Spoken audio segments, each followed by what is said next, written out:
Hi, it's KCCK's Culture Crawl.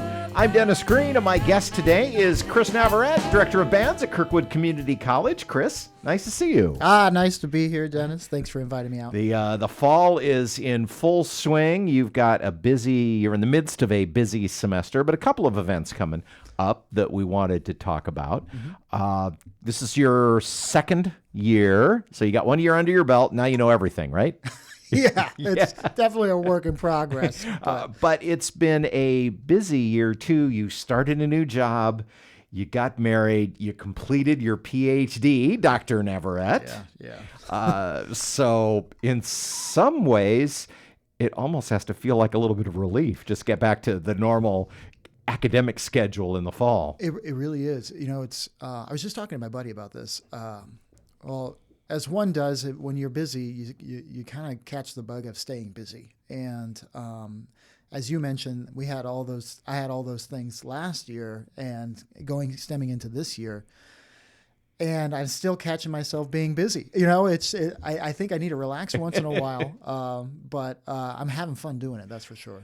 Well, the bands have never sounded better since you've been here, and you are adding a lot of activities as well. Got the normal fall concert coming up in a few weeks, but you're just getting ready to do your second appearance with Kirkwood students at Kingston Yard. And I'm sorry I missed the first one and missed having you come in and talk a little bit about that. But talk to me about that relationship and what caused you to start with this series too. Yeah. Well, quoting a good friend of mine that I met here in Iowa, Rod Pearson, he said, man, they need to just play. And so coinciding with that, I wholeheartedly agree.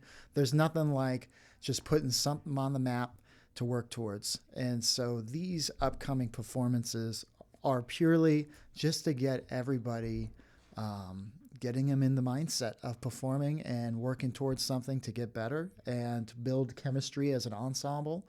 The first one we did was at the Amana Colonies over at Millstream. That was fantastic. Working with Susan Charlier, and she's been nothing but great, and that environment was fantastic. And I thought, hey, let's do another one, but let's go downtown Cedar Rapids. Part of the initiative that the music program is trying to do is build a connection with the surrounding communities and having more community engagement with what we're working on here in the program and sharing that with the folks in Cedar Rapids. So the Kingston Yard, I've been working with Elizabeth Kimmel, and she's been great. We just did a short pop-up performance with the Jazz Fusion Group here 2 weeks ago. And that went great. And so we have another one coming up on October 15th. That's a Wednesday, starting at 6 p.m. And that one, we're doing collaboration with the Cedar Rapids Opera. And they're going to be performing with us on the bandstand. And the Kirkwood Jazz program will be also playing on that. Nice. So you mentioned the Jazz Fusion Group. I guess kind of go through, like everybody is, you came in, you kind of tweaked some of the different programs and ensembles. So in addition to the Kirkwood Jazz Ensemble, the big band that we're all familiar with, what are some of the other groups that you've developed and are working with? Yeah. So we have a jazz fusion group. They're fun. They're a lot of fun. They are comprised of 6 to 9 musicians, of rhythm section, instrumentalists, and wind players. What's unique about this group is they are transcribing and writing their music from the records. A task that's not very easy to do, but they're hit it head on, and they're doing a great job with it. A task that's not easy, but one that every jazz musician needs to do in order to truly master. You can't just play off the chart. No. If you really want to internalize that piece of music, you got to sit down with the recording and rewrite the notes out so they kind of come through your own head. Absolutely. And that's the beautiful thing about jazz music is, you can capture so much from the record and the ability to transfer that information onto paper in a literate manner, but also diving even deeper with the improvisation that coincides. That's where the beauty comes from, and we're learning a lot. I'm learning a lot. This is something that I do all the time as well, and is pretty much a staple in the industry when it comes to jazz playing. So, and you said that this performance on the 15th, they're also going to be collaborating with Cedar Rapids Opera. Tell me a little bit about how you got hooked up with them. Oh man, I can't speak highly enough about the CR Opera folks. I've been working with Katie and Tad and Hannah and Haley. So they came in last week. We did a little rehearsal.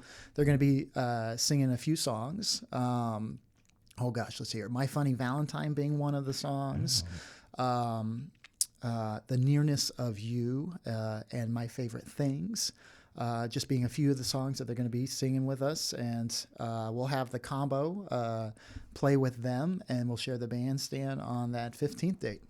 We had, I'm pretty sure that I saw Hannah and Haley when they were in, because they're in the Littlest Mermaid, and we had the cast, all four of them, we had come and talk on the Culture Crawl about that. So, awesome. So I've met Hannah and Haley. They're great. Yeah, they're fantastic. And so much fun to take a legit opera singer and see what they can do in kind of the more jazz/crooner-earth. Well, I tell you, during that rehearsal, I was just mesmerized by their vocals. It was like a complete transformation or transportation, there we go, of just like completely in awe with the amount of skill and finesse in their voice, and what professionals. I can't speak highly enough about them.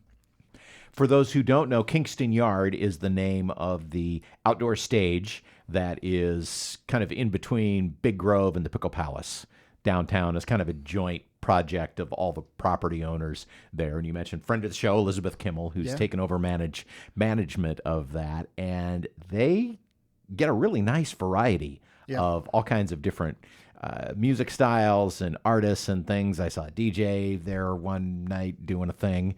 And I'm glad you're kind of into that rotation with all the other groups. Yeah. Because that's an in-demand stage all of a sudden. Yeah, and if you haven't made it out there, it is surrounded by not just Big Grove and Pickle Palace, but a lot of other businesses.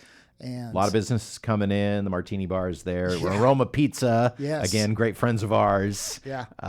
And then the residences too. So. Yeah, it's going to be bustling. It's already bustling, and it's growing, and it's a fantastic scene. So we'll have you come in a couple 3 weeks to talk about the November concert in detail. But we talked about the 15th at Kingston Yard. So just sketch out briefly what the rest of the semester looks like. I know that a lot of your students will be involved in the musical, which is coming up at the end of the month.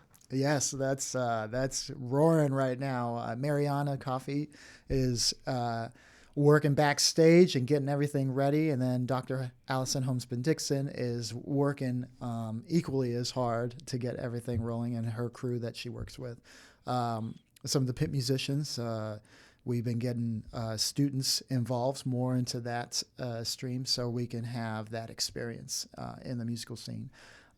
So that's coming up. I know Fred Kaiser, Dr. Fred Kaiser, is also having some performances coming up. He's got some vocal jazz concerts coming up and concert choir. And we should also mention that we talk a lot about your work on the jazz side, but Kirkwood has a nice concert band that's a combination of students and also people from the community, and you direct that as well. Yeah, they're a fun group. We meet every Tuesday nights at 7 p.m. Right on campus, and we are hitting the ground running. We have a lot of fun, fast, and just energetic pieces that we're working on for this fall concert that's happening on December 4th. That's a Thursday at 7:30 p.m. All right. So as always, it's a busy semester at Kirkwood with lots of stuff happening on campus, but also thank you and congrats for getting these student musicians out into the community and putting them on places and stages where maybe some people who, for one reason or another, aren't going to schlep out to Kirkwood for a concert in Ballantyne, but we're going to get them in front of you where you are. Yeah, well, I'm appreciated for the folks coming out and watching. That means a lot to me, but also to the the students in the program, and we're just happy to share our music. Chris and the Kirkwood Ensemble will be in concert on the 15th of October, Kingston Yard, with some artists from Cedar Rapids Opera. So a lot of fun things. No extra charge if you're just going to be around. The show itself is free. Hopefully the weather will still be nice enough. We're in this cooling trend all of a sudden. Our extended summer couldn't have lasted another couple of weeks. Yeah, I know, right? But I bet the weather will be great. The fire pits will be going, and it'll be fun to listen. So, Chris, thanks for being here. All right. Thank you, Dennis. You can hear the Culture Crawl live on the radio most weekdays at 10:30, on demand at kcck.org/culture, or subscribe using your favorite podcast player. Watch our videos on the KCCK Facebook and YouTube channels. Our producer is Lydia Kilgore. The Culture Crawl theme is composed by Vivian Shanley. I'm Dennis Green, and I'll talk to you later.